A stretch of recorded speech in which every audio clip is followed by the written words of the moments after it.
айтпайын десең болмайды. Кеше Тұрсынбек Қабатов қатын тастап кетті деген видеоны бір күнде 3 миллионнан астам адам көрді. Не деген сұмдық. Мынаны 3 миллион адам көрсе ғой шіркін. Мынау сияқты дүниелерді қазақтың 9-10 жастағы баласы өзі программалап шығады да. Оқып ақ үйрене салады. Яғни бала үйде өзі программист болып шығады да. Өзі ақ осы жерде істей береді. Өте оңай да, өте ыңғайлы дүниелер. Мыналар жүру керек біздің поледа, құрметті ағайын. Жер жыртып, егін егіп, суғарып, мыналар жүру керек. Малды да осылар бағу керек, ол құрылысты да осылар салу керек. Немен істейтін уақыт келді. Соғыс дрондарын жасауға бола ма? Өзің жасай аласың ба? Жасай аламын, әрине. Енді біз біреуді қырайық деген емес, бізде қорғаныс үшін керек қой дрондар да. Әрине. Робот кәдімгі телефон сияқты әр үйде болатын деңгейге жеткіземіз. Яғни адамдар болашақта енді жұмыссыз қалады деген сөз. Бәрібір бала мына техниканы меңгеру керек, ертең нанын тауып жеу үшін, отбасын асырай алу үшін.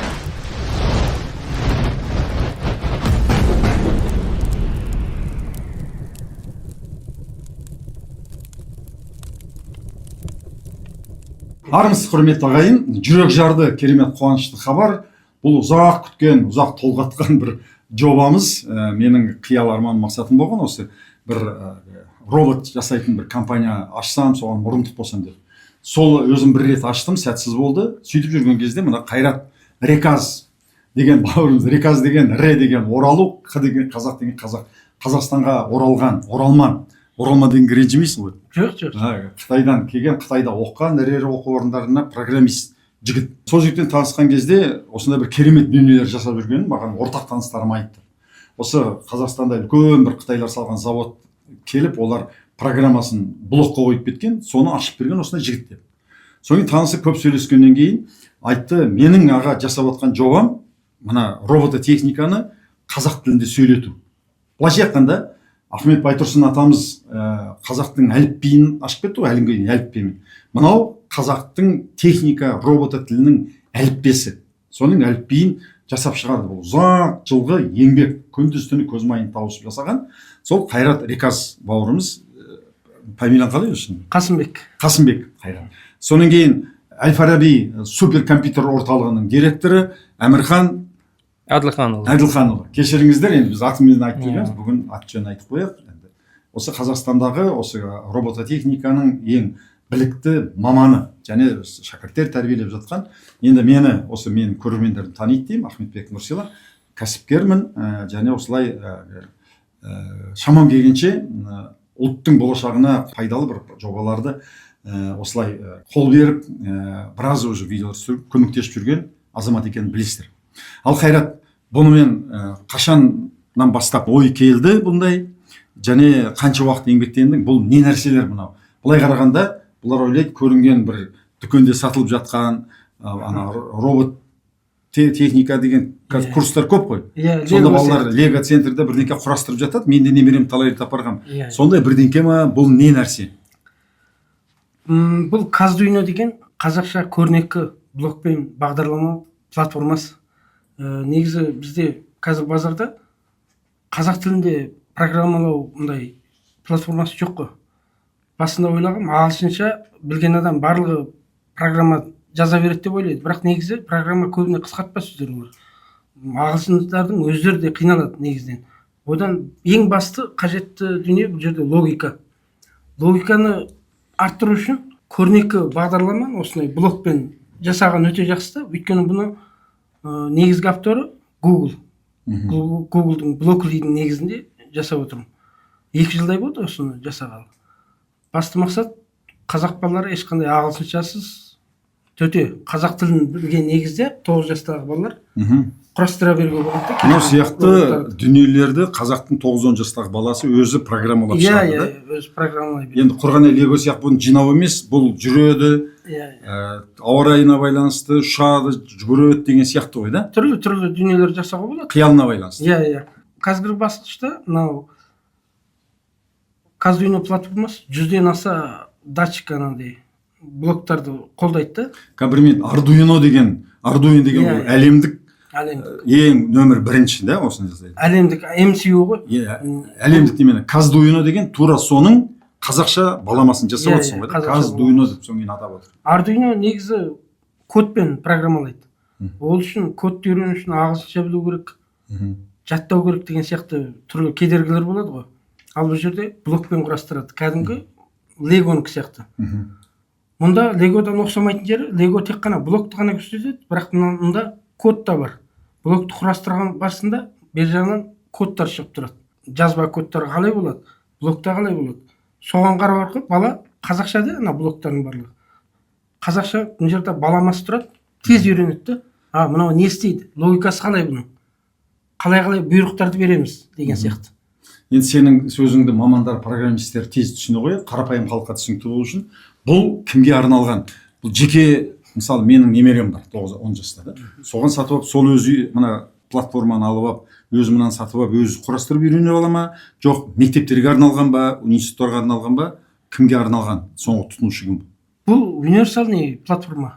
Мейлі мектепте де өтсе де болады. Одан қалса, сен егер мектепте емес, өзің сатып ал.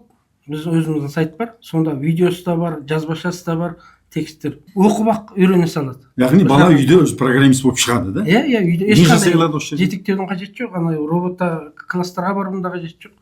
Өзі-ақ осы жерде істей береді, өзі. Соңғы нәтижесінде не шығара алады, мысалы, 1 жыл, 2 жыл айналысқаннан кейін бала? 2 жыл айналысқаннан кейін негізінен робота инженер деңгейге шығуға болады. 10-11 жастағы бала, да? Болады, иә. Содан кейін ол дрон жасай алады. Дронның негізгі бөлшегі MCU ғой, MCU платформасы.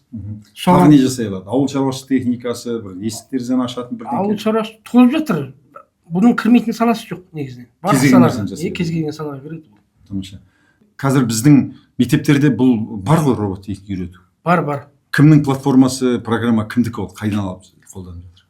Олар негізі қазір қолданып жатқан Arduino IDE деген құр кодпен ғана жазатын бағдарламаны өтіп жатыр. Ол кімдікі бұл программа түбінде? Ол программа түбінде итальянікі ғой, итальян. Соларға не болып тұр, да? Тәуелді болып тұр. Әрине тәуелді. Бір жағынан ол негізгі кодпен жазу 9 жастағы балаларға негізінен ол мүмкін емес, қиын. Одан тағы физикалық білім керек тағы бұған. Физикалық білімдер, яғни ана шаншитын не дейміз, ана бір тақта болады, ине сияқты шаншып қойып, оны үйрену үшін балалар физика білу керек. Одан ағылшынша білу керек.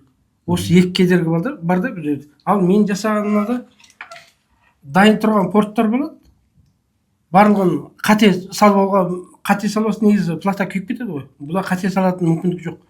Өз оң солы тек бір ғана бағытта ғана салынады. Ешқандай қиналмайды да. Оған сен физикалық білім... Радионың немеге тоққа тығалмайсың деген сияқты ғой. 220-ны радиоға тығалмайсың. Ауыстыра алмай, плюс минусын ауыстырып алатын қателіктер болмайды. Бұнда тек қана бір бағытта ғана салынады да. Сосын балалардың мына платаны күйдіріп алуы, негізі көбінде балаларды ана жүрегін суытып жіберетін бірінші ағылшынша терминдер өте көп. Одан екіншісі сол жаңа физикалық жағы қинайды да, плюс минустарды ауыстырып алады деген сияқты. Кедергіні салмай кетеді ортада. Былай сен төте жазуды оқи аласың ғой? Оқи беремін, иә. Мен арабпен, мысалы ана Arduino италиялық бізге өтіп жатқан ол арабтың жазуы, мынау Ахмет Байтұрсынның төте жазуы деп салыстырса бола ма? Болады. Міне құрметті ағайын, енді Ахмет Байтұрсын атамыз тарихта қазақ халқына қазақтың сауатын ашып берген төте жазу өте 26 әріппен бүкіл адамды сауатты қылып жіберген, бүкіл қазақ шындығын айтады, сол кезде 2% болған сауаттысы, ал жаппай сауатты болып кетті. Ана төте жазуды 3 күн 4 күн оқысаң, уже оқып кетесің да. Мөлшермен сол сияқты дүние. Ал енді осыған Әмірхан бауырымыз, енді сен осы салада қанша жыл қызмет істеп жатсың, мамандығың досы, білімің досы, мына Қайрат бауырыңның еңбегін кішкене қарапайым тілмен ұстаздар осыны көріп отырса, осыны көріп отырған ата-аналар көріп отырса, қандай бір баға беретін еді? Менің ойымша өте өте орынды, қазіргі керек платформа деп ойлаймын. Себебі бүгінгі таңда тек Қазақстанда емес, жалпы әлемде STEM деген бағыт дамып жатыр ғой. STEM деген ол жаңа Science, Technology, Engineering and Math деген 4 сабақтың қосылған жерінде пайда болатын бір осындай междисциплинарный бір предмет дейміз, пәнаралық бір осындай. Сондықтан бүгінгі таңда таза бір физика немесе таза химия деген ұғым жоқ та, жылдан жылға осы бірнеше пәндер өзара кіріктіріліп бір-бірімен сөйтіп жатыр. Осы орайда мынау жасалынған дүние, мен қарап отырмын, бұл жерде жаңа сіз айттыңыз ғой, 100-ден артық датчиктерді қосса болады дейді. Соларды қосу арқылы, мысалы үшін оқушылар физика сабағында әртүрлі физика құбылыстарын зерттеуге болады. Мысалы үшін температура, қысым, жаңа ылғалдылық деген тақырыптарға Осының көмегі. иә әрбір тақырыпқа осы робототехникалық жаңа конструкторды осы топтаманы жаңа пайдалануға болады. География сабағында, биология сабағында, мысалы үшін химия сабағында пайдалансақ болады. Кейін мынау нені көріп тұрмын, жел энергиясы сияқты, ол қазіргі кезде мысалы үшін жас оқушыларға ауа райы станциясы немесе баламалы энергия көздері дейді, жел, күн энергиясын қалай пайдалануға болады. Сөйтіп жастарда оқушыларды жаңа экологиялық не деуші тәрбиені дамытуға болады. Соның бәрін осы бір топтамада пайдалануға болады. Ол жағынан бұл өте универсал болып тұр. Сен ауыл шаруашылығында мысалы қолмен суғармайды, қазір мен Европада қарасам ылғалды өлшейді да, керек кезде су шашады, керек кезінде өшіріп қояды. Капельное орошение. Терезені былай болғанда ашады, егер үй тымысып кетсе, дамып кетсе өзі жабады деген сияқты да. Енді баланың қиялына байланысты неше түрлі нәрсені жасап болуға болады. Иә, сондықтан бұл жердегі ең мықты дүние бұл мына Каздуино деген платформа, ол қазақ тілді. Сондықтан біз бұл жаңа конструктордың көмегімен кішкене балапандарды жаңа 9 жас, 7 жастан бастап робототехникаға, STEM саласына баулуға болады. Өте оңай. Және мен қарап отырмын, бұл қазақ пен ағылшын тілін бірдей тікелейді. Бірден сөз тілей бергеннен кейін ол ағылшын тілі де жетіледі. Кеше Тоқаев президентіміз Илон Маск мен Трамппен кездескен кезде осы неменеге қатты көңіл бөлді ғой. Жасанды интеллект, 127 мұғалімнің неменесін алды, орнын да. Содан кейін осы жасанды интеллект немесін ашып жатыр, сондықтан министрлігін ашып жатыр. Бұған өте қатты көңіл бөліп жатқан, мен қуанам да соған. Мысалы, енді білімді, маңайындағы адамдар айтып жатыр ма екен, сол салаға бір қосылатын үлес деп ойлаймын. Иә, әрине. Енді президентіміз айтты ғой, жаппай цифрландыруды жасауымыз керек, Қазақстанды 3 жылдың ішінде цифрлы мемлекетке айналдыруымыз керек деді. Ол үшін біз міндетті түрде мектеп табалдырығынан бастауымыз керек қой, осы балаларды тәрбиелеуді. Иә, жастайын. Әмірхан, анау шалғайда жатқан ауыл, мысалы мен өз ауылымды ойлап отырмын да, Үржар, Тарбағатай жақта. Солар интернет қол жетімді, мынаны алады да үйінде отырып, қазір Америкадағы, Қытайдағы, Европадағы балалармен жарысып, тура сондай бір роботтар жасап машықтануына болады. Оңға не бір Илон Масклар ауылдан шығады ғой. Мұғалімнің көмегінсіз сақ үйрене береді. Қайрат, сен өзің жайлы бір екі ауыз айтып кетші, осында отырғанымдар айту мүмкін. Бұл қайдан келген, қайдан шыққан тік құлақ, ек құлағы, жер астынан жік шықты, ек құлағы тік шықты, біз білмей жүрген қайдағы Илон Маск бұл қазақ. Сен бұны қайдан оқыдың, қашан жыл болды, мынаны жасағаныңа қанша жыл болды? Негізінен бұны жасағаныма 2 жыл бұрын ой көрген, содан бастап бері мына Платонның өзі талай құбылып болды, 18 рет өзгеріс жасады, масалан 3 дәуірді бастан кешірді. Мынау 3-ші дәуірі қазіргі. Ең соңғы тұрақтанған осы. Оны өйткені бұл Легоға ыңғайлы болсын дедім да бұл жерде. Легоның тесіктеріне ыңғайлы болса, бұл тек қана жаңағы мен айтып отырған 100 есе датчиктен тыс Лего не істей алайды? Мынада тура соны істей алайды. 100 есе датчик деген ол температура, қысым, ылғалдылық, жарыққа, қараңғы жарық деген сияқты. Сервомотор, буындар, роботтың жылдамдықтың кері айналуы, баяу айналуы, осының бәрін қысқасы адам сияқты сезіп, соған жауап беріп, сөйтіп басқарып отырады. Робот қой. Легода тек қана блок қана болады. Код жоқ ол жерде, код көрінбейді. Ал мынада C++ үйрене білу болады. Өйткені C+ деген робототехникаға ең жақын тіл. Одан артық тіл жоқ қазірше.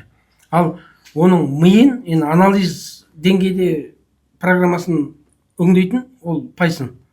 Жасанды интеллект жағына көзетін болса, бұл бұдан бір салта төмен негіздік программалық тіл.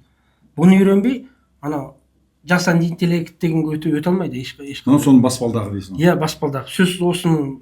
Енді өзің жайлы айтып кетші, одан кейін жақсы 2 жыл бойы мен таңертең тұрып жатсам Қайрат ұйықтап жатады. Кейде сөйлесу керек болады. Айтам, Қайрат аға, мен айтам, ерте тұрады екенсің ғой, молодец десем, жоқ, мен ұйықтағам жоқпын дейді. Түнімен жұмыс істейді екен, содан кейін таңертең сағат 8-дерде діңкесі қатып ұйықтайды. Мен айтам, Қайрат денсаулықты құртасың. Енді осыны дайындап алғаннан кейін сен жанмен тәнге келіп, сағатың бұрылып кеткен ғой. Сен менікі сағат 10-да жатам да, таңғы 5-те, сенікі таңғы 6-7-де жатып, күндіз 2-де оянады. Енді көз майын тауысып, программистердің бәрі сондай, өкінішке қарай. Бұны қайдан оқыдың, және кімдерден үйрендің? Өзім Қытайда туылғам, Қытайдың Қарамел деген қаласында. сосын үрімшіде Шинжаң университетінде оқыған физика. Әкең инженер ғой, иә? Әкем инженер, иә. Қасында жүріп өткен жолы айттың ғой, да? Иә. Кішкентай кезден техника. Кішкентай кезімде осындай темір-терсек, анауындай тоқ жолы, мотор, солардың арасында жүрдік қой енді. Соған біраз бір табан жақын болдым. Сабақтан түсемде әкемнің цехы жақын болады. Үнемі сол жаққа барып, бірдеңелерді шұқылап, өшіп жүріп, осыған қызық кеттім ғой. Университетте физика оқығам. Сосын компьютерға негізі барлық компьютердің IT-дің барлығы физикадан шыққан. Физиканы білген адамға программаны үйрену, тоқ жолдарын, робота деген өте оңай болады. Ал бізде көбінде тек кодпен ғана кеткендер ешқашан физикалық білім барларға жетпейді да. Ол өйткені программа деген адам жаны сияқты. Ал хардуэрлар тәні сияқты да. Ол екеуі біріккен деңгейде болады. Ал қазір біздің уақытымызда болған жоқ мұндай деңгейде, мынандай қолайлы бір жолда жаны мен тәнін программасы мен софтвер мен хардуэрін бірге өтетін. Қазіргі балаларға енді өте оңай да, өте ыңғайлы дүниелер. Сонымен Қытайда да осымен айналыстыңдар ма? Сен айттың ғой, көп Қытайда мықты программист достарым бар. Иә. Өз негізі ірі компанияларда істеген өзіміздің группамыз болған, түрлі жобалар жасап барлығымыз. Кейін мен негізі білесіздер ғой енді. Ол жақта жүре берсем балаларымыз қытайша сөйлеп кетеді. Қазірдің өзінде барлық қытайша сөйлеп кетті. Соған осы 2006-та осы жаққа ақырын жылжи бастаған ғой. Сонда да Қытайдағы программист достармен байланыс жақсы. Сырттай мынандай ақыл кеңес алып жобалар болатын болса, бөлісіп алып бірге істей береміз барлығымыз. Өйткені интернет заманында ешқандай мекендік не болмайды ғой. Қытай осы жағынан қатты дамып кетті ғой қазір, да? Қытай енді керемет, Америкадан қалса енді Қытайға мектептегі 6 жастан бастап, 1-ші класстан бастап. Оларда ерте өтеді, тым ерте өтеді оларда. Олар өйткені көп тәжірибені бастан кешірді да бұлар. Басында бұларда жаңағындай құр кодпен ғана өтіп көрдік балаларға. Бірақ ол сіңімді болмайтынын байқады қытайлар. Сосын ақырын легоны бастаған, бірақ лего тек қана блок қана да, көрнекі ғана. Бірақ код жоқ оның қасында. Оны да ақырын істен қалдырды оқыту бағдарламасын. Артынан осыған көшті ғой. Код та бар, блок та бар, бірге тең үйренетін жобаға. Сен тура соның ең соңғы неменесін сен де осылай алып қазақ тіліне аударып жатсың да? Иә. Енді Әмірхан, осының енді біз көштен қалмау үшін да қазір бүкіл әлем қазір жасанды интеллект, робототехника, ана күні Қытайда айтады да 170 километр жол дейді. Бәлен-бай адам жұмыс істеп жатыр, ешкім жоқ, түгел роботтар салып жатыр да. Енді біздің халқымыз аз, біз осы роботқа сүйенбесек, мына үлкен ұлан-ғайыр жерді игеріп қалу қиын болады. Қазір шулап жатыр ғой, Таразға, Үржарға, Қытайға аттап кетті деп. Мыналар жүру керек біздің поляда, құрметті ағайын. Жер жыртып, егін егіп, суғарып, мыналар жүру керек. Малды да осылар бағу керек, ол құрылысты да осылар салу керек. Қазір ана 3D принтерлерін 20-30 адам салатын үйді бір принтердің басында 2-3 адам жүреді, құйып береді түгел. Осыларға істету керек. Немен істейтін уақыт келді. Әмірхан, енді осыны қазір мектептерге, мен ойлаймын, бүкіл мектептерге кіргізу керек мына. Енді балалар қазақша сөйлесін десек, тікелей ағылшын тілінен алсын десек, анау ауылда отырып алып осыны үйде программист болып үйренсін десек, қазір қара күшке сүйенетін екі қолға бір күрек деп айтады ғой. Жаман оқыса еркек бала айту жаныңды бағасын. Қазір жанын бағалмай қалады. Машинені робот айдайды, үйде робот салады, егінді робот егіп ететін болса, балалар осы заманның техникасына қарай бет бұру керек. Өзің не айтатын едің осыны көріп отырған ұстаздарға? Енді былай ғой, бүгінгі таңда мектеп бағдарламасында Қайреке робототехника деген бар. Ол жаңалық емес негізі. Бірнеше жылдан бері информатикамен бірге робототехника деген сабақ өтіп келе жатыр. Бүкіл мектепте бар. Өзіңіз айтқандай, төменгі класстарда легоны өтеді, кейін сәл жоғары класстарда, сыныптарда ардуиноға көшеді. Одан кейін ең жоғары сыныптарда Raspberry Pi дегенді өте бастайды.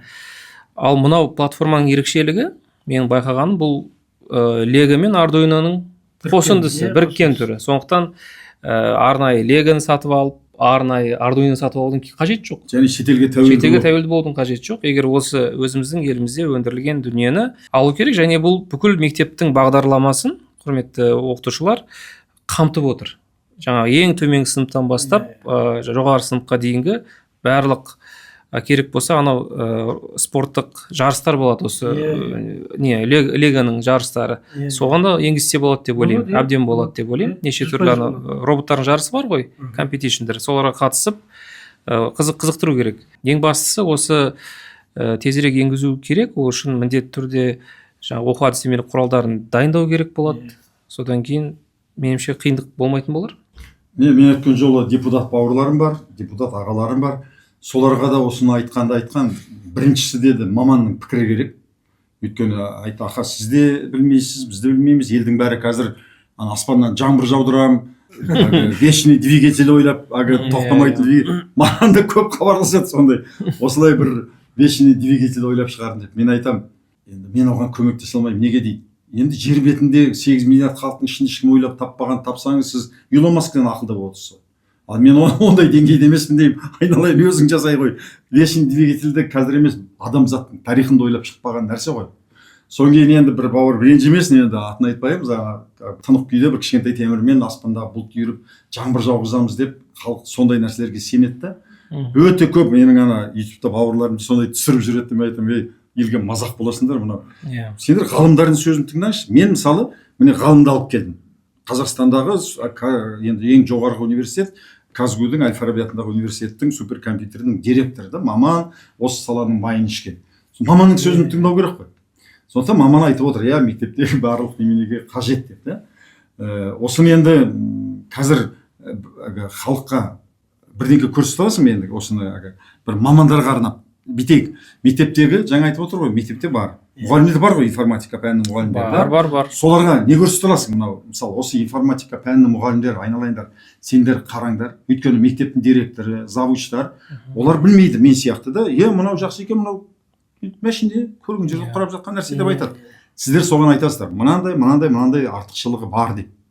Бұның мысалы, енді қазақ тілінде екені, тікелей ағылшынша сөйлейтін, ол бір неменесі дейді. Ерекшелігі, артықшылығы. Ал енді жаңа 100 датчик бар, одан не жасап шығарылады деген сияқты. Өткен жолы сен бір машина жасадың ғой, соны көрсетсем айтады, көрінген дүкенде толып тұрған нәрсе ғой, ары бері жүгіріп, аунап секіріп жүрген машина бар ғой.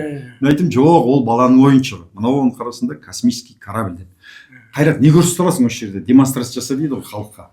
Мысалы, мамандарға көрсетейікші осы жерде. Информатика пәнінің мұғалімдеріне жібереміз осында. Мынау алғашқы мынаны түрлі деңгейлерге бөлгенбіз. Мынау негізі. Мынау бірінші деңгей д1 деп атаймыз. Бұл жерде бұрама датчик дейді, жарық сезгіш болады. Одан лед, 3 түрлі лед болады. Сосын дыбыс шығаратын блок болады. Одан кнопка, жалпы 9 түрлі не бар? Мынандай желдеткіш деген сияқты. Өзінде мына алып жүріп, мысалы, эксперимент жасауға болады, тәжірибе жасауға. Көшеге алып жүріп. Көшеге алып жүріп. Компьютерға неғып қалудың қажет жоқ. Байланып қалың, да? Әртүрлі нелерді жасай береді, программаға қарай. Мысалы, жарықтың, мысалы, мына жерде түтіннің датчигін қоятын болса, түтінді, мына жерде статуға болмайды ма? Темекінің ісіне әкелетін болса, мына желдеткіш айналып кондиционер. Мысалы, бір жерде өрт шығатын болса, сорып әкеледі, немесе төбедегі судың ашып, өрт сөндіріп жіберетін. Сондай датчиктерді тәжірибелер көп. Мынаны өзіміз қысқа видеода анықтап көрсетуге болады оны. Мына біздің мына сұхбатқа кірісті. Қазір осы жерге әрқайсысын бөлек салып қояйық, салып қоямыз. Көріп отырғандарыңыздай, біздің платформа түгел қазақ тілінде. Яғни 9 жастағы бала ағылшын тілін меңгермесе де роботтарға программа жаза береді. Мұны біз көрнекі блокпен программалау платформасы деп атаймыз. Өйткені мұндағы әр блок, әрбір кесек кодтарға сәйкес келеді. Мұнда блоктар жанында программалық жазбасы көрініп тұрады. Яғни блок өзгергенде программада да өзгеріс болады. Қазір мұнда бір жаңа блокты қосайын. Жазбаша код лезде өзгеріс пайда болды. Бүгінгі таңда біздің Қаздуино платформасы жалпы 6 түрлі платаға программа жазуға мүмкіндік береді Ардуиноны. Бұл программалық платформа болса, енді физикалық платформаны таныстыра кетейін сіздерге. Бұл Қаздуино аналог тақтасы. Мұны біз Lego бөлшегіне орналастырамыз. Неге Лего? Өйткені білесіздер, Легомен сан мың түрлі, бүгінгі таңда сан мың түрлі жобаларды орындауға болады. Яғни біздің платформа Легода қанша түрлі жоба жасауға болады, бізде де тура сонша түрлі жоба жасауға мүмкіндік береді. USB-ді жалғайық.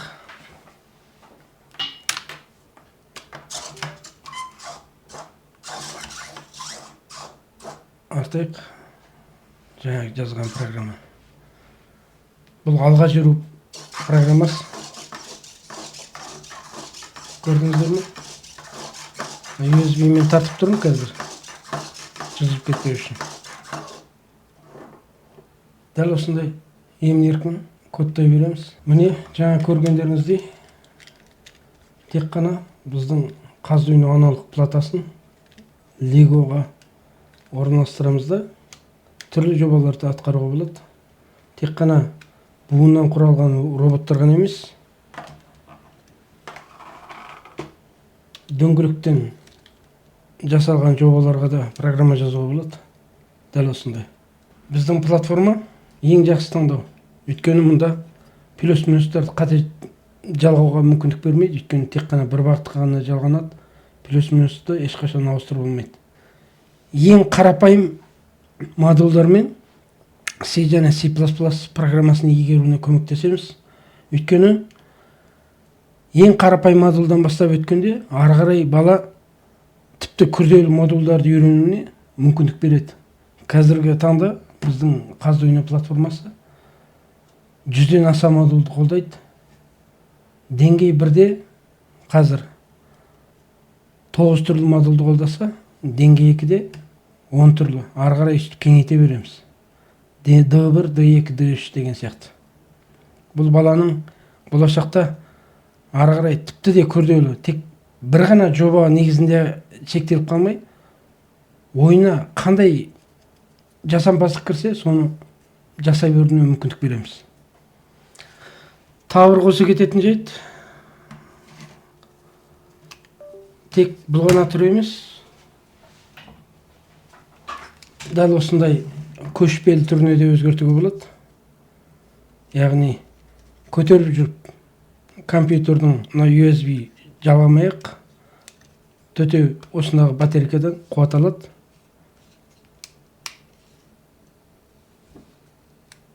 Яғни сыртта ауа райы станциясы сияқты жобалар болады. Желді, суды, жаңбырдың жауғанын, желдің соққанын анықтайтын. Осылай түрде жасауға болады, немесе дәл осындай өзгеше модульдарды қосып түрлі жоба жасауға болады. Еш қиындықсыз. Міне көріп тұрғандарыңыз сұхбат барысында үстелде тұрған дүниелер.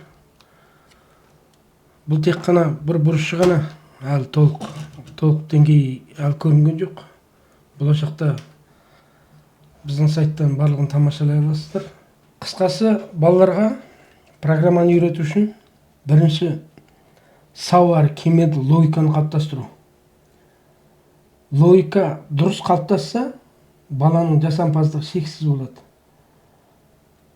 Мысалы, біздің жобаның үйрену барысында C++ тілін игерсе, ары қарай Python, Java сияқты өзге тілдердің барлығын үйренуге түк қиындық тудырмайды.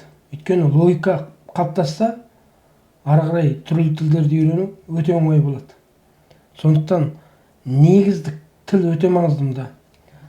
C++ деген машинге, яғни жабдыққа ең жақын тіл. Өйткені біздің Arduino Uno тақтасы MCU-ға жатады, бұл мини PC емес. Ал Raspberry Pi дегендер, олар мини PC-ға жатады. Ал бұл ең төменгі тіл. Яғни 0 мен 1. Бүкіл жабдықтың тілі 0 мен 1-ді ғана таниды. Ал бұл содан бір қабат жоғары тілге жатады. Яғни екеуін аудару өте оңай. Еш қиындықсыз-ақ аудара салады. Ал одан бір жоғары деңгейде Python сияқты тілдер тұрады. Python жоғары деңгейде тұжырымдау, пайымдауға жауапты болады да, ал мынау кәдімгі ең қарапайым бірліктерді бұйрықтарды беруге жауапты болады.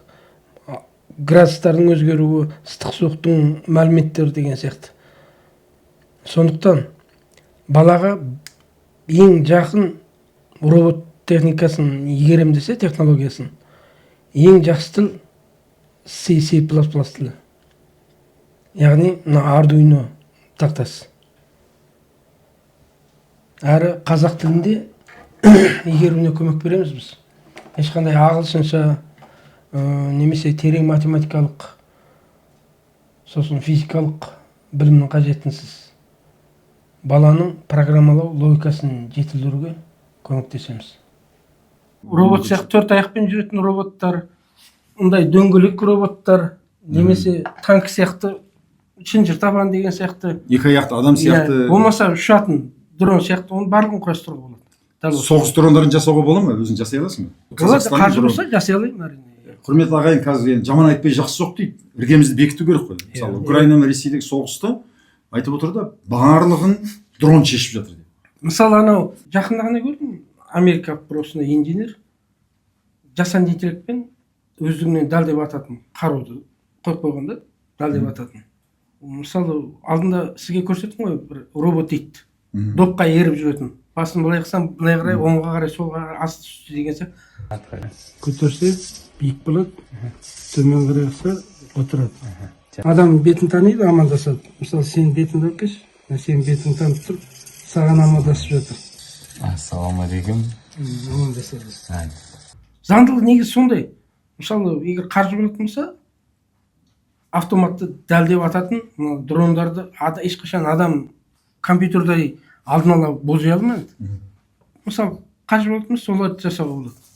Мысалы, Украинада айтады да, соғыс жеңіп жатқан кішкентай қыздар дейді, 20-22 жастағы, қолдары жіп-жіңішке, солар отырып алады да, компьютер ойнаған сияқты ана жақтағы мұздай қаруын әскеріңді тарсылдатып тұрып қырып жатыр да.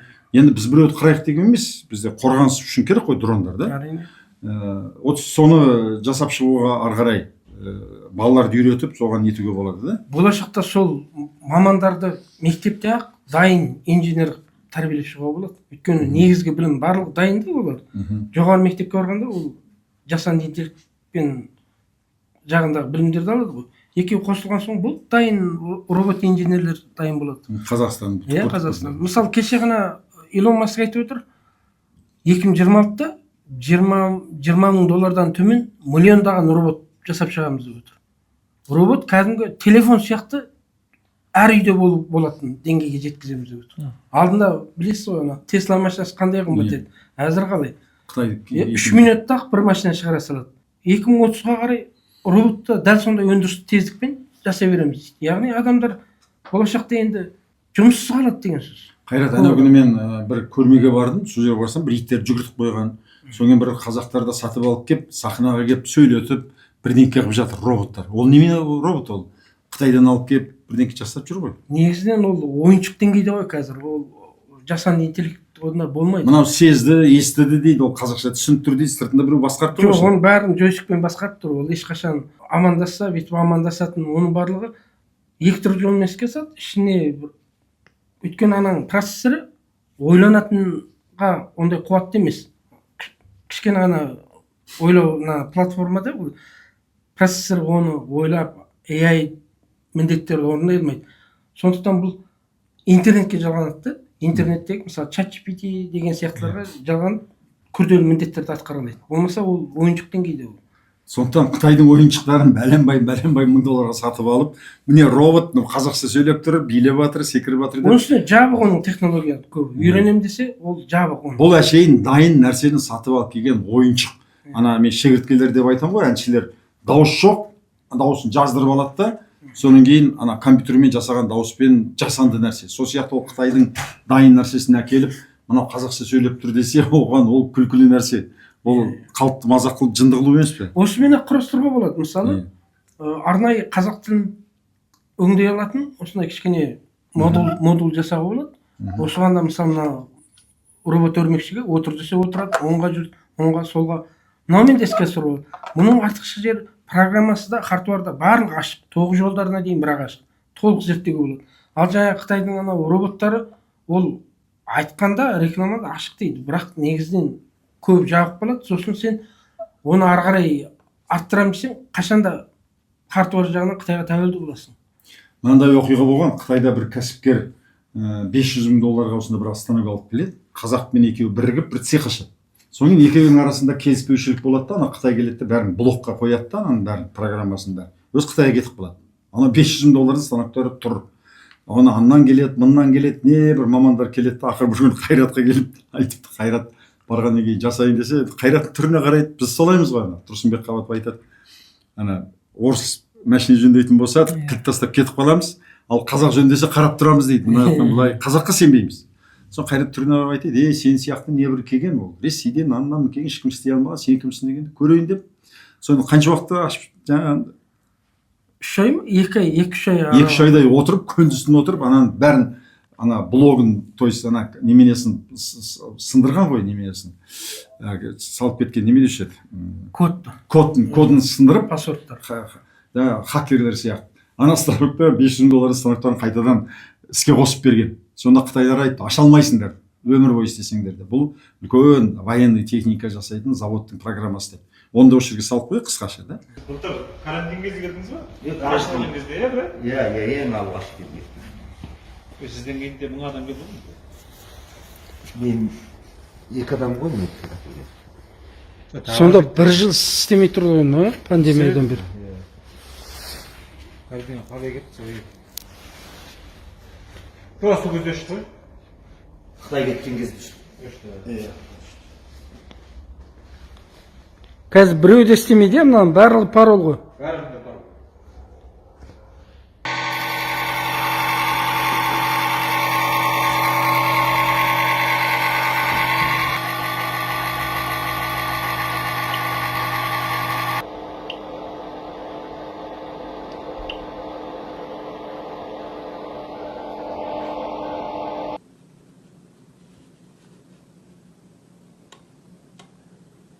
Міне 1 жылдан астам уақыт құлыптанып жатқан завод.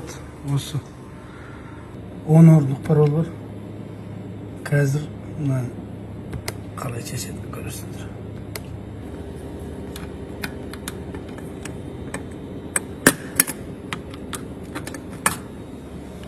Көрдің ба? 5091 жылы 2530. Свободно істеген кересі жоқ. Ашылды не? Алла риза болсын.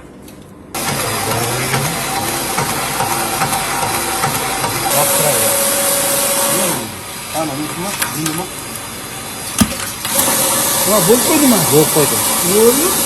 Соқтан қазақтың да басы істейді, қазақтардың да қолына бірден келеді. Мен ойлаймын, бұл да бір жағынан Әмірхан ұлттық қауіпсіздік деп айтса да болады. Әрине. Европаға, Қытайға тәуелсіз болып, қазақтың өзінің төл дүниесі. Осы жерде ол сыртта ешкімге байланып отырмайсың да. Солай ма, әбеке? Солай, дұрыс. Әлеге бірақ бірінде бір сұрақ бар. Мынау хардверный жағы қай жақта шығады? Қазақстанда бізде жоқ қой негізі өндіріс. Қытайдан заказ беріп жасап. Сонда сіздің негізгі жұмысыңыз мынау бағдарламалық платформаны жасап шықтыңыз, иә? Қазақ тілінде, жаңа балдарға өте. Негізгі комплектующиялар олар түбінде сол Қытайдан келеді. Қытайдан келеді, бірақ мынандай идея ал Қытайда жоқ қой, легомен біріктіретін. Ол сосын тағы бір өте маңызды нәрсе Қайреке, мысалы үшін мектептер үшін, мектептегі оқытушылар үшін әртүрлі ғылыми жұмыстар жасау, мектеп деңгейіндегі.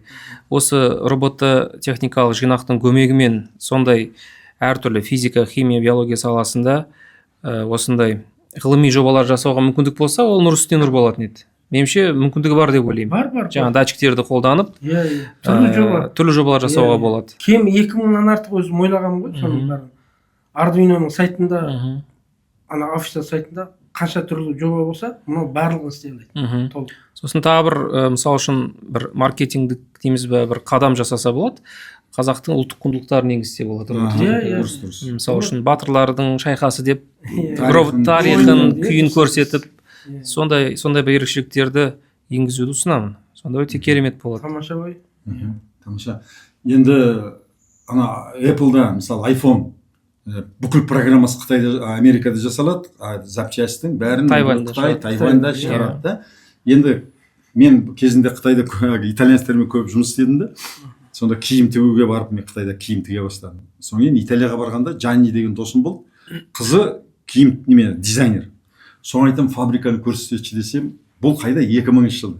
Жанни айтады, Ахмет, 10 лабораторий дейді. 10 лабораторий. Неме десем, бізде тек қана лаборатория, біз ананы пішеміз дейді. Гуанчжоуға апарып тіккіземіз дейді.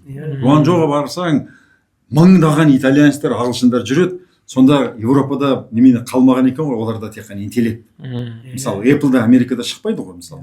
Дизайн жасайды болды. Дизайн жасайды, программасын жасайды. Жүрі миын жасайды ғой. Миын қайрат жасап отыр, ана темір терсекті Қытайдан әкеліп құрастыра салады. Бізде мүмкін емес қой оны жасау керек. Сонымен бүгінгі әңгімемізді қорытындыласақ, құрметті ағайын, желтоқсанның мына қазақтың тәуелсіздігіне байланысты, Қазақстан Республикасының туған күніне байланысты бұл үлкен бір керемет сый деп ойлаймын түсінген адамға.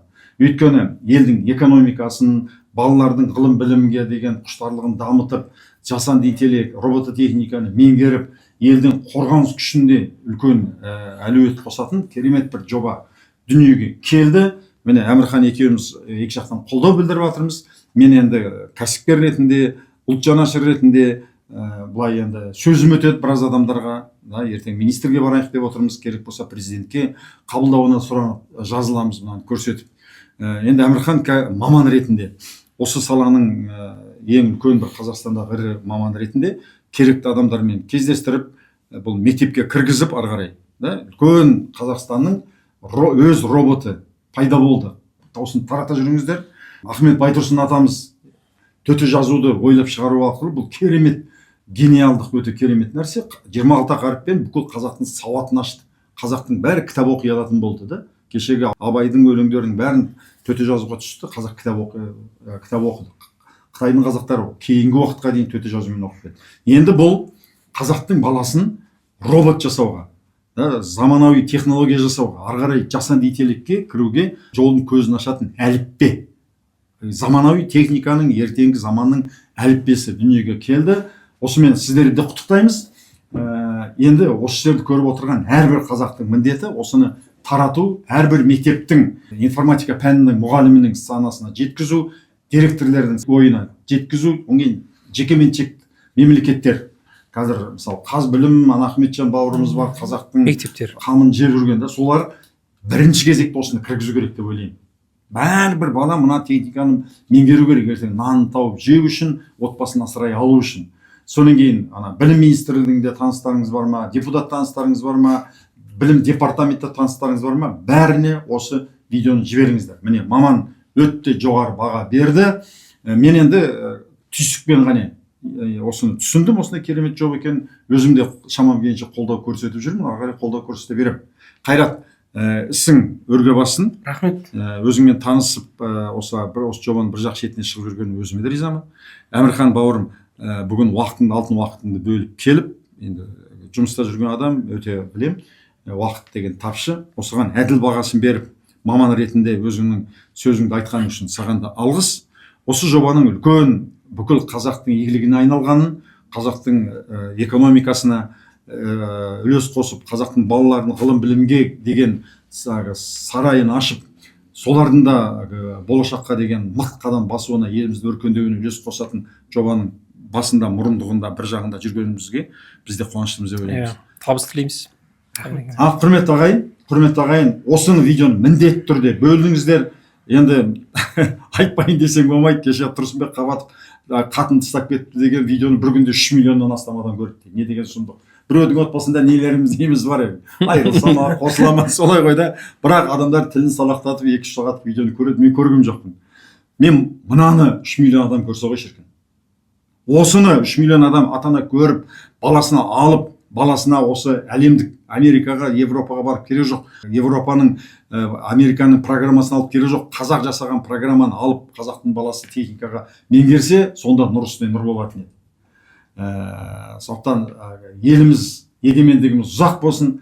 Ол үшін бәріміз кішкентай болсын, үлес қосу керек. Сіздің қосатын үлесіңіз осыған комментарий жазу, лайк қою, содан кейін тарату. Белгілеп осы жердегі түгел тарата жүріңіздер. Осылай бір-бірімізді қолдап жүрейік. қазаққа болсын, елімізге болсын деп реказ деп Қытайдан оқып, үйреніп, елге оралып отырған қазақ бауырымыздың еңбегін кішкене демеу болып жүрейік жан жақтан. Жақсы күндерде кездескенше сау, сәлемет болыңыздар.